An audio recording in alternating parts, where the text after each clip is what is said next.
Omayanatmirandasya Gyananjana Shalakaya Chakshormilitanjena Tasmai Shri Gurave Namaha. So we are continuing with our Thursday online Sangha with our beautiful friends around the world. And is that sun too much? Or maybe I should try and find another spot. That might be too much.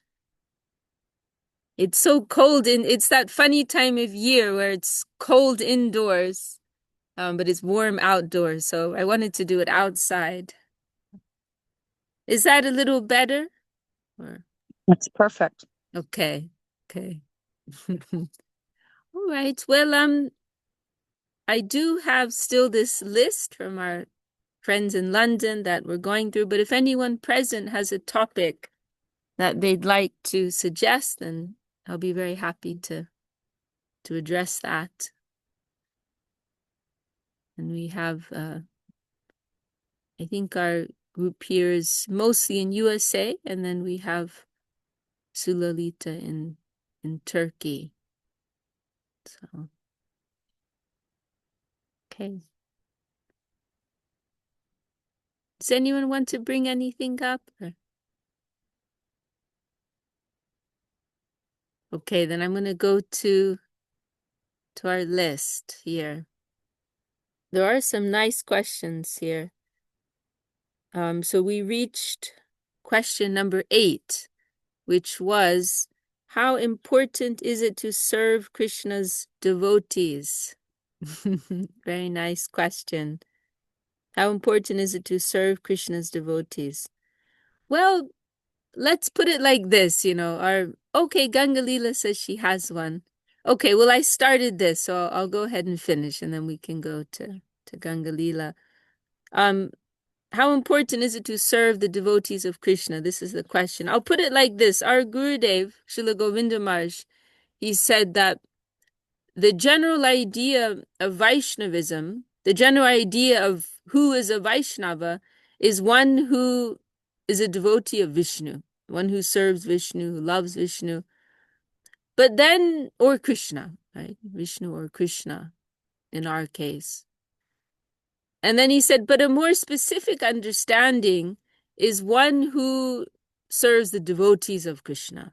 One who adores, loves, serves, worships the devotees of Krishna. That he said, this is a deeper understanding of who is a Vaishnava. So this is something that is very central to our whole ideology, that we are lovers of not only God, but lovers of God's own also, God's family members, God's beloved. And that is also a deeper expression of love for God. Our Gurudev liked this expression very much. Love me, love my dog. That I can understand how much you love me by seeing how much you also love all that which I love, all that is dear to me. That this is a deeper type of relationship, right? It's one thing, let's say, for example, you have a coworker who you're friendly with, or there's someone in your life who you're friendly with. But then, and you may have a very beautiful relationship, but it's still something of an isolated relationship. Your relationship is quite contextual, right? It's localized within a particular environment, the office space or whatever it may be, right? But then if you let's say you really become very good friends, then you may start inviting one another. Oh, do you want to come and meet my family? Meet my close friends. Then this is this is adding another layer of depth to the relationship, where they become involved not only with you directly, but also with your whole extended self, in a sense, through your close family members and friends, right? Then that is a deeper type of connection. And so when it comes to Krishna consciousness, it's very much tied up with love for Krishna's devotees. And Srila Sridhar Maharaj, he used to give the analogy that when you're approaching the Himalayas, and when you're at a distance, you're just seeing the biggest peak, right? But then when you come closer and you're aiming to climb, right, to reach that peak, but when you're coming closer, then you start to see all the smaller peaks that are surrounding that larger peak, right? You see it's not such a black and white picture, right? And so it is like that, you know. It is a closer, more zoomed in relationship with the Lord that is including all of his beloved associates.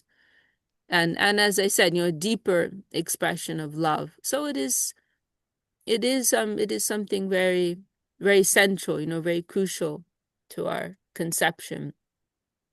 We also hear that Srila Bhaktisiddhanta Saraswati Thakur, once when he was traveling in South India, he was visiting, you know, different devotees, staying in different places, many different types of devotees.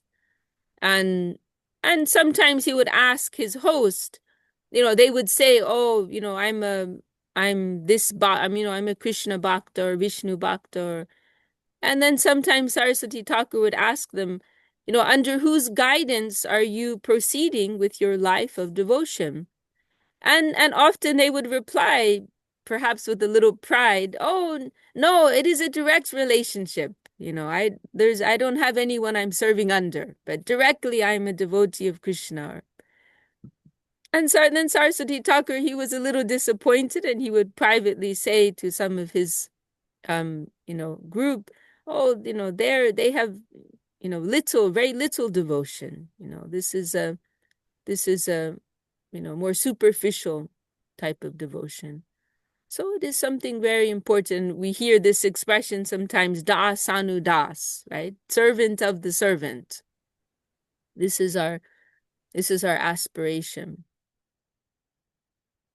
I mean, what can be tricky sometimes is if we are, you know, we hear this wonderful principle, right, that we want to serve the devotees of Krishna, and we may be able to appreciate that principle.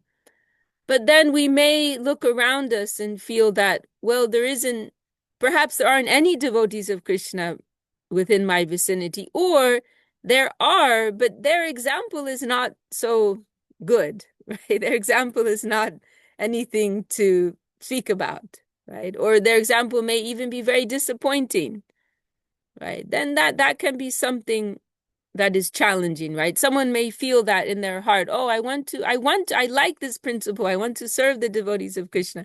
But where can I find those devotees? You know, where can I find such devotees of Krishna that I can wholeheartedly engage with in their service? And that can be a little challenging, right? Then what to do in those circumstances? You know, well, we first of all, you know, we want to see everyone with some optimistic vision, you know, and we want to see Srila Sridhar Maharshi has this expression, we are servants of the ideal, right? And we want to judge someone, we want to appreciate someone, not necessarily according to their current behavior or current capacity or qualification, but rather according to what they are holding as their principle in their heart, what they are aspiring for, what is their ideal in life. And so Srila Sridhar Maharshi has this expression, judge a person according to their ideal. We can appreciate someone's value according to what ideal they hold in their heart, even if they are not reflecting that, right, in any way, in any form whatsoever. You know, but that is what they aspire for. That is what they worship in their heart. Then we can say, oh, this is a great person, right? This is a great person. They have such a high aspiration of life. And any time, any day, by the grace of Guru Gauranga, they may attain that, right? So we will try to appreciate the practitioners around us in that way, that, oh, they may be struggling with this and this, you know, but they have such a high ideal within their heart. And we also, another thing is that we want to try and be good association for one another. You know, like sometimes there can be a tendency to look around us and we want to find the perfect, let's say we want to find the perfect guru, or we want to find the perfect association, but we don't look at ourselves and ask ourselves, am I worthy of such association, right? Am I someone who others can can want to have the association of, right? We can also ask ourselves these kinds of questions. Our Gurudev, Srila Govinda Rai, she commented, we have this book, Sri Guru and His Grace, and it's, there are sections there which are discussing how we can recognize the pure Guru, how can we find the pure Guru. And our Gurudev commented about that book. There could also be a chapter included, first become a disciple. We may be focused on trying to find the perfect Guru, but am I the perfect disciple? We can also think in that way. So we always want to look at ourselves, right, in a practicing life that is of some depth, of some profundity. How can I be worthy of such great association? Let me first adjust myself. Let me aspire. Let me pray to be worthy of such great association, right? We can also think in that way. So that is one way that we may adjust. We try to see the positive attributes of the devotees around us, and see how we are unified in our one ideal.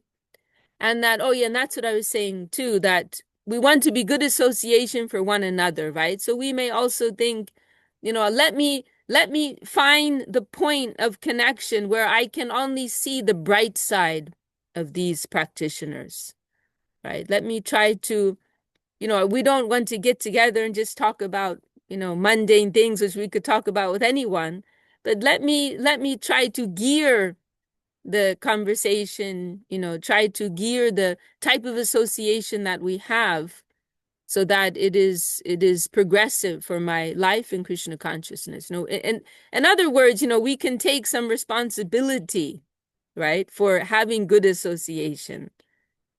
We don't, there can sometimes be a type of laziness within us, right, that we want to lean on some particular structure or lean on some association. Of course, when we are babies, then that is fine, right? We're babies in Krishna consciousness. We need that. Just like young children need to lean on their parents, right, and feel they can totally relax and depend on them, rely on them for everything.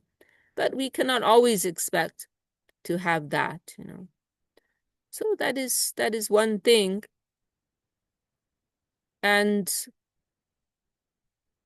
Paramahamsa Dharma, Srila Govinda Maharaj liked this expression, we are trying to practice Paramahamsa Dharma means we are trying to extract the goodness from everywhere, the goodness from everyone and everything. Try to see the bright side of the devotees and leave aside what is not so bright, right? So we can try to interact with other practitioners in that way, And at the same time, and we are especially blessed in this modern age, with the age of technology, we have so many wonderful recordings, right? We can still connect with so many Vaishnavas, through the internet, through books, through recordings. We can connect, we can have a wider scope of sadhu sangha, right? We can have a broader scope of association.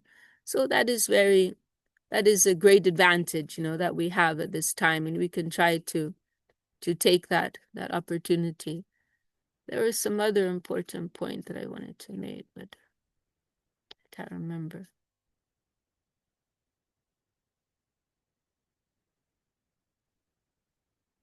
But one important aspect of Krishna consciousness is that it is, we are living in aspiration. That's really the most important part of our spiritual life. And that is really the essence of what Krishna consciousness is, that we are aspiring. We are always aspiring. So we may feel we don't have something, but that's okay. But we can aspire for it. That is real Krishna consciousness. And actually, no matter what level of Krishna consciousness we attain, the true devotees, they will always be in a state of aspiration. And so we may feel, oh, I'm so unfortunate, I don't have this type of association around me, but I can aspire for that.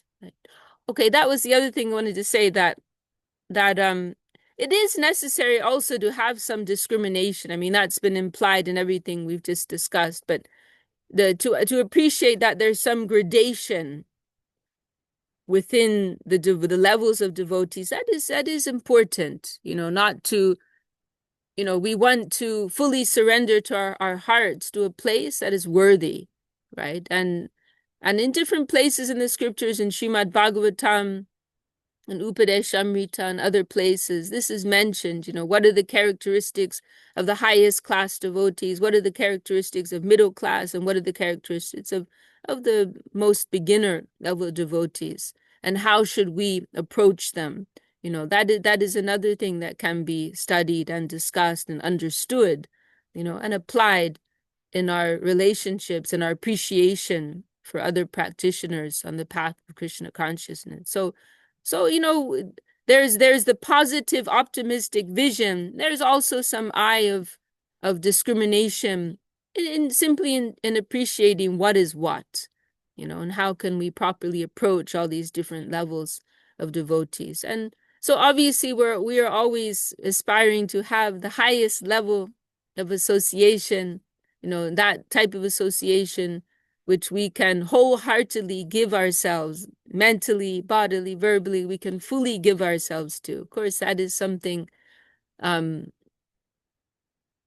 is very, very desirable, but is also very rare, right?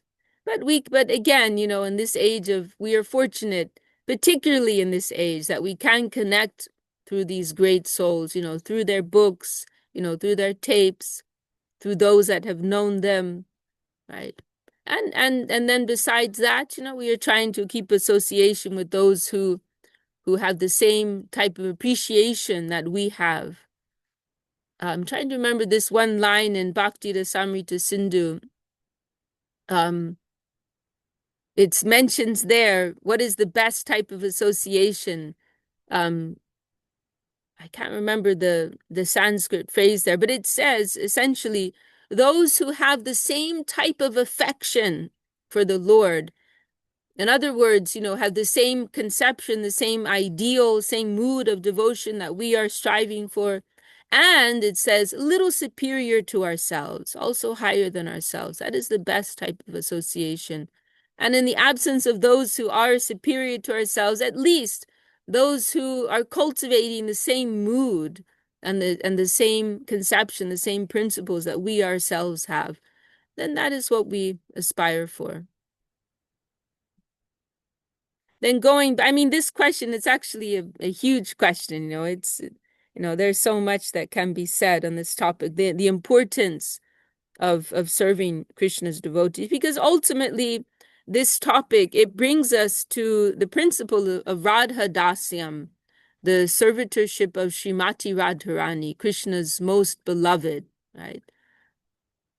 That ultimately is the aspiration of those within this line, the Rupa Nuga Sampradaya, the followers of Sri Rupa. That ultimately is the aspiration of those within this line. At a certain point, the interest is not so much with Krishna, but more with the devotees of Krishna, and specifically Srimati Radharani.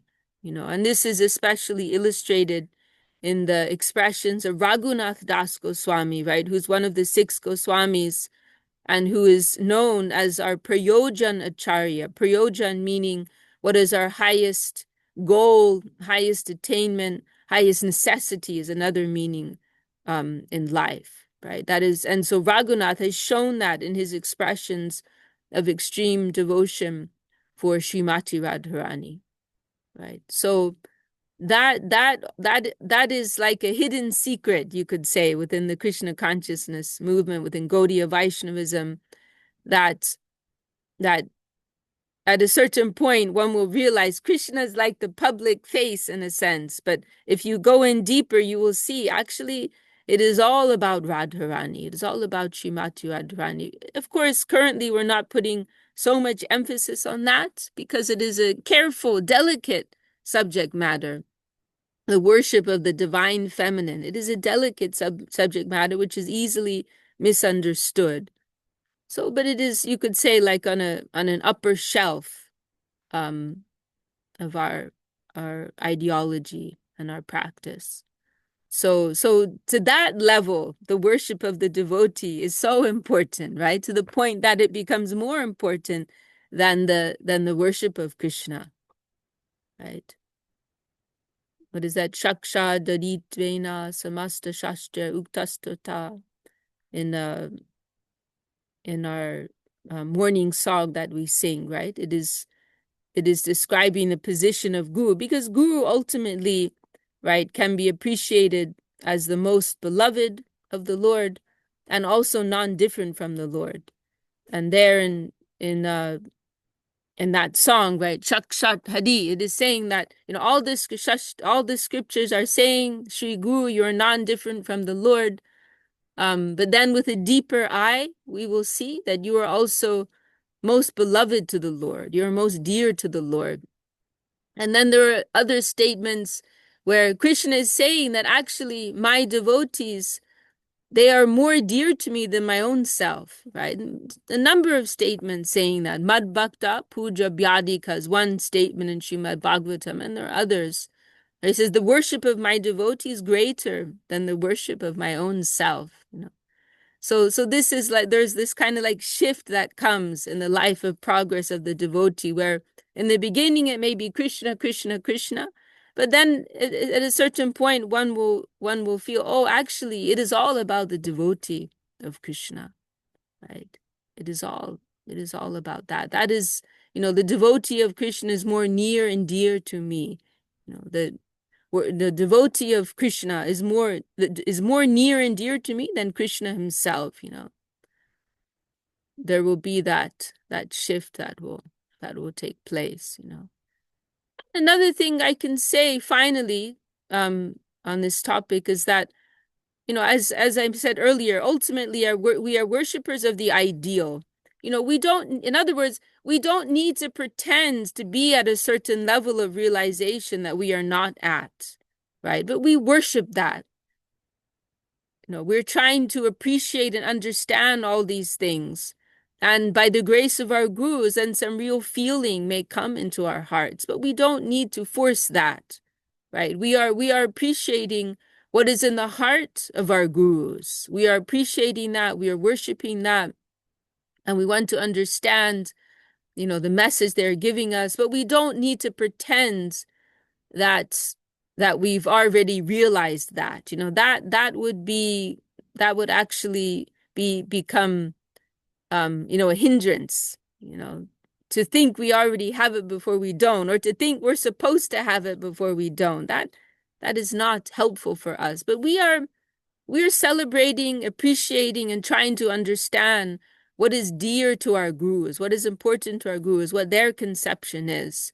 And from that, when we are ready, then real feeling and real appreciation may come within our heart. We may feel, I'm not a devotee of Krishna, but I want to worship the devotees of Krishna. This type of feeling will come, right? That I love the devotees of Krishna. I want to serve I'm not a devotee of Krishna, but I want to serve the devotees of Krishna.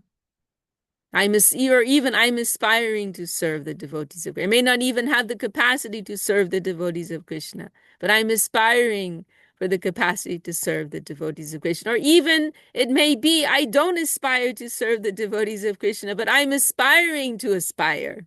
I'm praying to pray. That may be our level.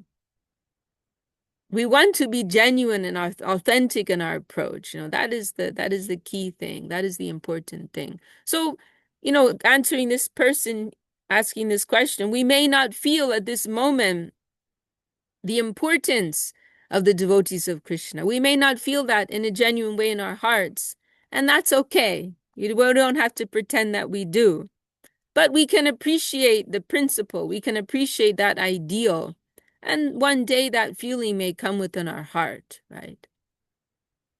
So I think I'll stop with that. And then Ganga Leela wants to bring up another topic.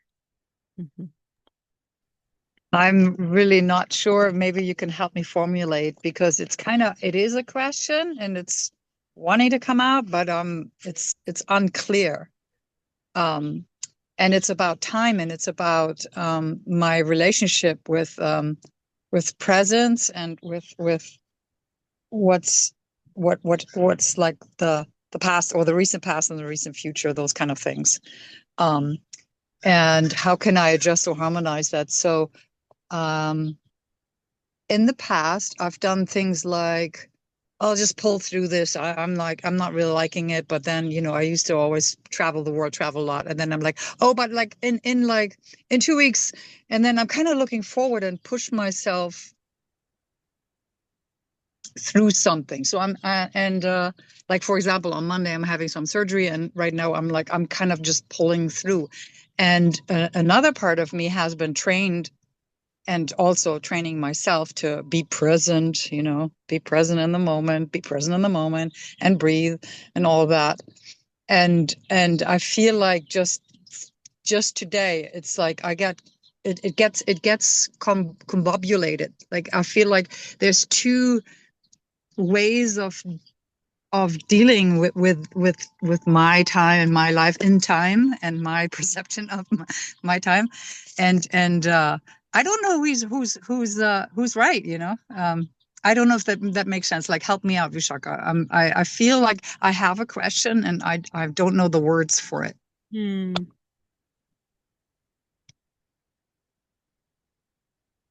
Because Krishna is time. I read somewhere in the Bhagavad Gita, he says, I am time.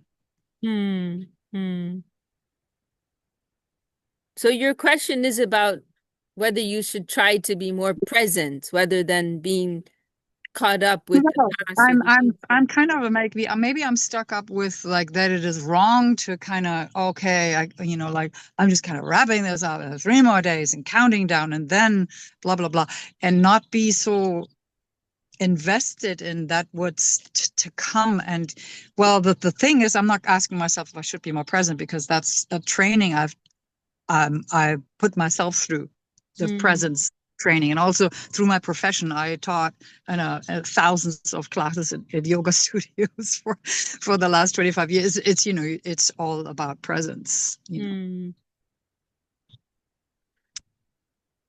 I know it's difficult. Sorry if I put you on the spot.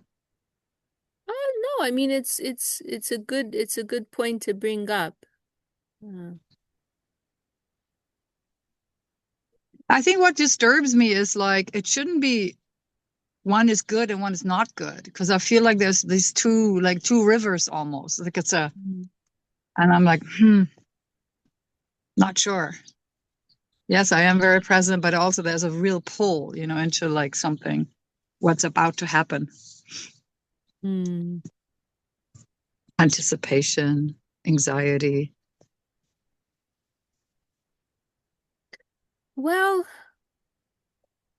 I And mean, you don't have to answer it, and you can also answer somebody else's question and maybe come back to it or something, because I know it's difficult what I'm trying to ask. I mean, if I speak honestly, then what I would like to say is that really what we want is to be more Krishna conscious, Okay. and that actually everything will come from that. We our faith is that through devotion to Krishna, everything will come, everything will follow behind that, and I think it's perfectly normal and human to be in. I mean, it's not a light matter, having a hip operation, and you just had one not very long ago. I think, we're all allowed to be human, and I think it's perfectly normal to be in some anxiety, and you don't need to force anything. That's that's one level of how I feel about that. And then the other level is that we want to be Krishna conscious. That is our real aspiration, and everything will come behind that. Everything will follow behind that. No, the devotees of Kṛṣṇa, they're also in some anxiety about time.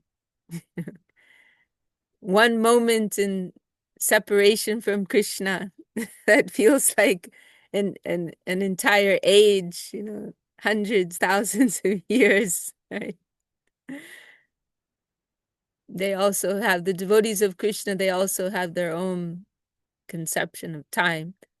You see, it's a tricky thing because, really this whole conception of being present, it's really like more Brahman conception, actually, you know. Of course, it's very nice. It's a very nice concept. It's a very nice thing. I mean, it's kind of like, it reminds me of something our Gurudev said once. He said, what? Meditation is so nice. I like meditation so much, but I have no time to meditate. That was what he said, Why? Because he's always thinking about the service of Kṛṣṇa, That he doesn't have anything against the yogis and the jnanis. He thinks what they're doing is very nice, but he's very absorbed in the service of Kṛṣṇa, and he's very happy in the service of Kṛṣṇa. I think what is most important for us is that we are developing our taste and our attraction for Kṛṣṇa consciousness. And in that sense, Shravan and Kirtan is very important for us, to go on with that program of hearing, the glories of Kṛṣṇa, the teachings of Kṛṣṇa consciousness, hearing from our gurus. That's really what we want to be, like the background play of all of our daily activities in our daily life, right? Contemplating, their words, their teachings, their stories, and so on. That's what we want to be in the background of our daily life. And when our heart is captured, it won't be a question of trying to be more present, but we may be paralyzed in our appreciation. There may be moments in our life that come like that, where we feel struck down. That is the nature, the adhokshaja plane, actually. This adhokshaja, it is a name for divinity, It is the name for that plane of knowledge, the divine plane, right? It is called adhokshaja sometimes. And adhokshaja, it means, the literal meaning of it, our Gurudev used to break it down sometimes in Sanskrit, which I cannot remember, but it means that which comes down and knocks, it comes down from above and knocks down the experience of our senses. And when we have that type of experience, when the Adhokshaja plane comes and touches us, we will be fully present. And I'm sure we've all had some experience. It may have been for only a few seconds, at a time. We are struck dumb. We cannot say anything. We are fully present in the moment. That's really what we are aspiring for. We want to be touched in that type of way. And of course, there may be some practices, that we may do to help us be more present. And that's completely fine. That may help us to live a more productive and peaceful life and so on. But all of those things are actually temporary measures, because it's within the plane of our own existence. It's a temporary thing. We can control our senses in a temporary way, right? We can control our mind. We can do all of these things, and they will have some temporary result. And that's perfectly fine. We may do that to help us live in this world. But we also want to understand that's not the real goal, right? The real goal is when the touch from above is so strong and so weighty that everything else recedes. our whole human experience recedes as a result of that. Because that higher touch is so all consuming, right? Is so heavy, so weighty, and so tasteful and fulfilling also. So fulfilling, right? So that's really what we are aspiring for. If I can say, who was the most present person I ever saw, it was our Gurudev, Srila Govinda Maharaj. He was so fully present and fully aware in every situation. To the point where when you came in front of him, you were silenced. Not because he said anything, but because because he was so present. Then there was a silence, that silencing effect that came as a result. You could feel his presence. He was so present, you could feel his presence, right? And so many have expressed, myself too, they came in front of Srila Govinda Maharaj with 1,000,001 questions, but then just coming in front of him, it was like their whole mental plane just receded, suddenly not important anymore. And then he would answer them later anyway. He would pick up on your questions without you saying anything, and he'd answer them anyway. But if I think of someone who was fully present, then I would say it was Srila Govinda Maharaj. He was fully aware, fully present, every time, place, and it was heavy. You could feel it in the room. And why is that? Because he's a devotee of Krishna. So the real devotees of Krishna, they are the most present. And that is coming as a result of their devotion. All these qualities come behind that. And he could see all of us, his power of presence was so great that he could look through all of us and see our past, our present, our future. That was the kind of potency that he had. So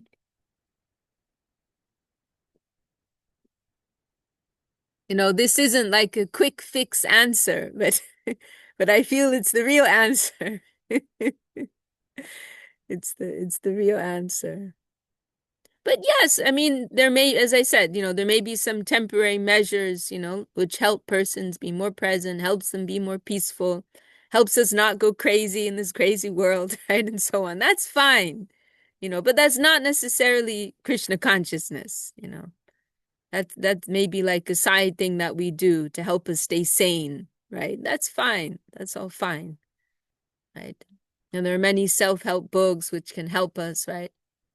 But that's not the end goal, right? That's not the main focus of our life. We're playing the long game, right? We're trying to get to the real root, right? The real root of everything. Wholesale transformation of our heart, consciousness, mind.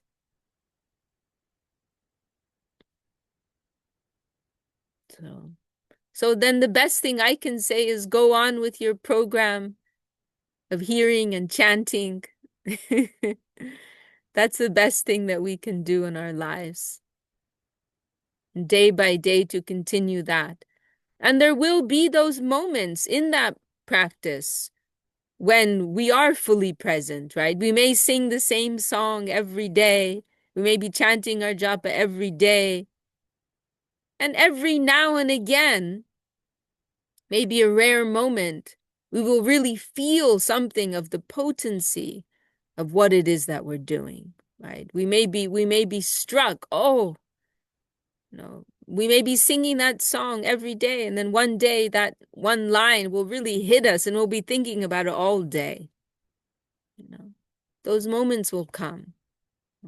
We'll get some touch and be, one word from that higher plane. One word from that higher plane, that can be enough for us to meditate on for months. I like something that my mother, Divya Shari Didi, said. she's here in the room. She said, like, I think she was speaking about some ancient libraries that had like very huge, extensive collections of books containing so many different types of knowledge. And she said, but all the knowledge and all those thousands and thousands of books, they don't equal one word from Srila Maharaj. Like one sentence from our guru speaking at such a high level of thought, all of that knowledge combined doesn't equal that, doesn't equal that. So how valuable, how precious is the level of thought that has been given to us. Really, it is quite extraordinary. It is quite extraordinary. The level of thought that's coming from Srila Sridhar Maharaj, like, that's not in every yuga. That's not in every cycle of the four ages. Not in that level. No, it is very high, very, very high level of theistic thought. We are so privileged. So once, it's like our Gurudev, Srila Govinda Maharaj, I always like to remember how he would say sometimes, I don't have so much time to read the books of my Guru Maharaj, but I'm so fulfilled just hearing the titles, you know. Like we could just spend days meditating on the titles of these books, what to speak of opening the books and loving search for the lost servant, loving search for the lost servant, Sri Guru and his grace, how beautiful, how profound, right? Like just to hear one word, one sentence from to start our day with that, one sentence from our gurus. How profound. These last few days I've been remembering, because my Ananda Krishna, he made a poster for my father it's the first sentence in the introduction to Brahma Samhita that was written by Srila Bhaktisiddhanta Saraswati Thakur. And my father has it here on his altar, this poster that Nanda Krishna made. And I'll read the sentence to you. And I've been thinking about that these last few days. Let me see. I have a photo of it here. Very profound.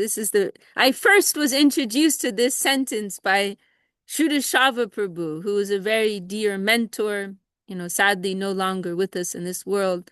But he loved this introduction so much. And he first read it in one of our classes in India, Navadvip. Our Gurudev also really liked this introduction very much, and he requested for it to be included in our edition of Brahma Samhita, but for some reason the publishers didn't do it. But it is included in the ISKCON edition. So this is the sentence. This is good food for thought. The materialistic demeanor cannot possibly stretch to the transcendental autocrat who is ever inviting the fallen conditioned souls to associate with him through devotion or eternal serving mood. I'll read it one more time. The materialistic demeanor cannot possibly, by demeanor, this is something that can throw some people off, means attitude or approach, right? The materialistic approach. Some people don't pick up on that. The materialistic demeanor cannot possibly stretch to the transcendental autocrat who is ever inviting the fallen conditioned souls to associate with him through devotion or eternal serving mood. How beautiful and how profound, right? So we're so privileged to have not only this, but so many, expressions like this that we can spend many days contemplating on, discussing, meditating on, and enriching ourselves thereby,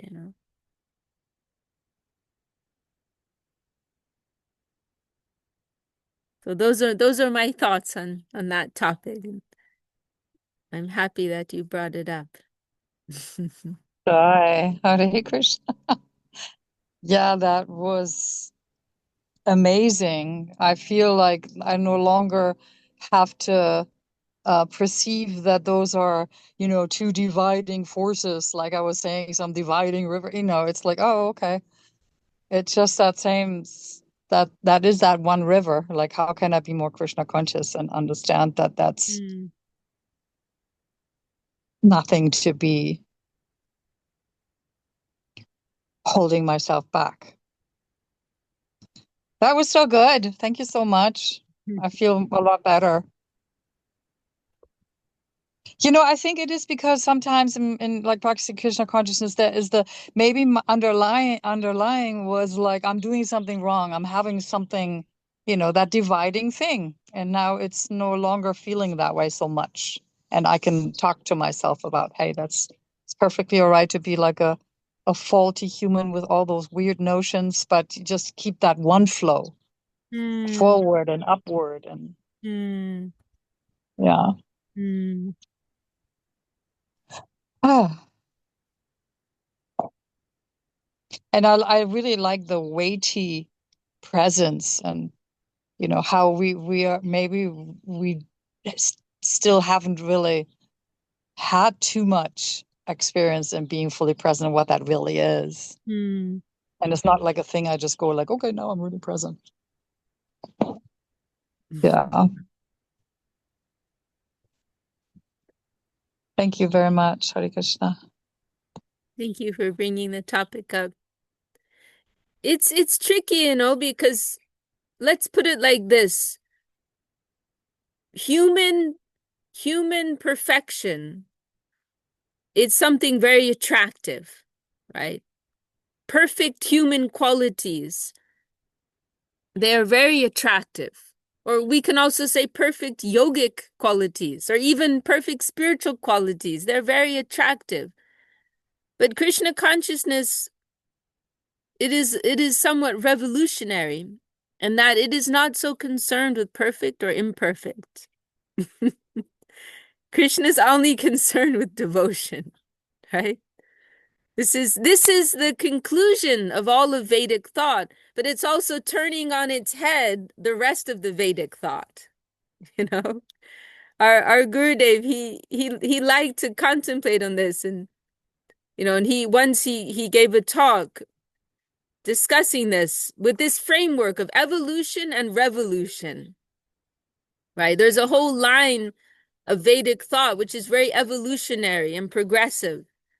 But then at the conclusion of it, Krishna presents a revolutionary conception where he turns everything on its head. Like in Bhagavad Gita, Sarva Dharmam Parityajya Mamekam Sharanam Rajaham Tvam Sarva Papebhyo Moksha Yishami Masucha. He says, you know what? Forget everything else. Actually, just love me. You know, that's what I'm really interested in. And all these other things I discussed, about being perfect in so many ways, you could say, from one angle of vision, they're not so important. To the point that api chet suracharo bhajate mama nyanya bak sadar eva samantavya samyag vivasi tohi sa. These are revolutionary verses, chapter 9 of Bhagavad Gita, where someone is saying, Krishna is saying, even if someone is grossly imperfect, right? Let's put it like that. Even if someone is ridden with so many bad qualities, but they have devotion for me, they should be considered to be a sadhu. Sadhu or eva, you should consider them to be a sadhu. Why? Because their resolve is perfect, right? They are approaching the highest thing, right? They are striving for that. And they may still be struggling with different imperfect human qualities, but their intention is set on that highest thing. Then you should consider them to be a sadhu. You should appreciate that within them. They are situated in the nirguna plane. This is another way we can frame it: the saguna and the nirguna. Right? The saguna means the whole worldly plane of good and bad, good or bad, right? And then sattvagun, rajagun, tamagun, goodness, passion, ignorance, all these things.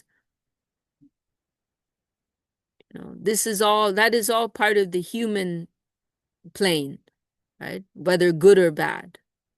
But actually, our real interest is not with any of that. It is with the nirguna. What has the transcendental touch, with that which has the touch of Kṛṣṇa. Someone may be very unqualified in the Saguna plane, but somehow or another, they have a real connection with the Nirguna plane. Right? It is a revolutionary thing, actually, and it is not easy for everyone to understand or accept this. It is something that will challenge every practitioner at a certain point, and not everybody will pass that test, actually. And I can say I've seen that for myself. But if we can appreciate how valuable is the touch of the Nirguna plane, how valuable and precious is devotion to Kṛṣṇa, then we will see that if someone has a real touch of that, that will supersede everything else. Right? That's part of the absolute eternal flow. The eternal flow of reality. So that is really where our interest lies.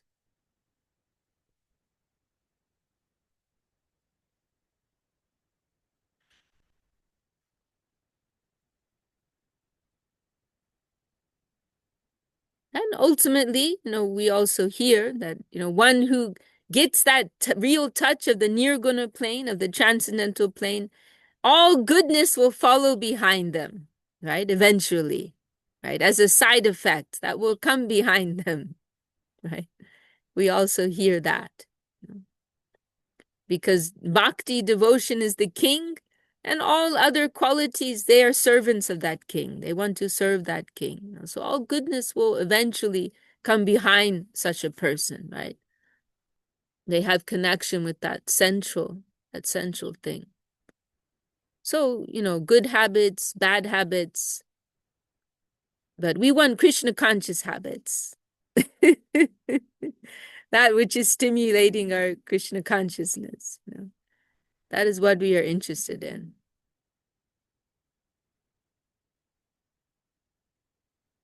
And we're privileged that we could meet someone like Srila Govinda Maharaj and see how he carried himself as a real Nirgun, real member of the Nirguna plane, of that transcendental plane, and to see how he interacted with people without the type of judgment that we often have. Not looking at them through the lens that we have, but seeing them from that higher lens, seeing their qualities of devotion, overlooking their human qualities, whether good or bad, but looking at them from that highest standpoint. That was something we had the privilege to witness. And we're trying to remember that and follow that in our own small way at this time. Well, I'm very happy we could discuss these topics. Thanks to Ganga Leela. It's very important, actually, that we discuss these central principles in Krishna consciousness.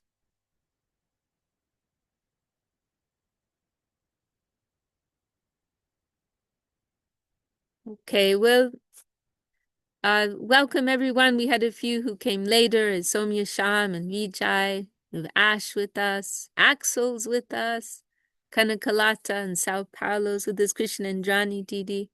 So happy to have you all with us today. Does anyone, and thanks to Ananda Krishna for hosting, does anyone want to bring up any last comments before we close our meeting for today? Mm-hmm. All right. Well, thank you all so much for your good association. Jai Srila Bhakti Sundar Govinda Dev Goswami Maharaj ki Jai, all the assembled devotees. Jai. Ki Jai. Shri Harinam Sankirtan ki Jai. Jai. Oh, happy Ekadashi, Ash is saying. Yes, indeed. Happy Ekadashi. Happy to see all your bright faces that are gallery on. Somya Sham Vijay are busy in the kitchen. Dandavad. Having your Thursday program. Yeah, Thursday program, the Kadashi program today. So yeah, that would be lovely. So we're going to London the weekend. We're sorry we'll have missed you.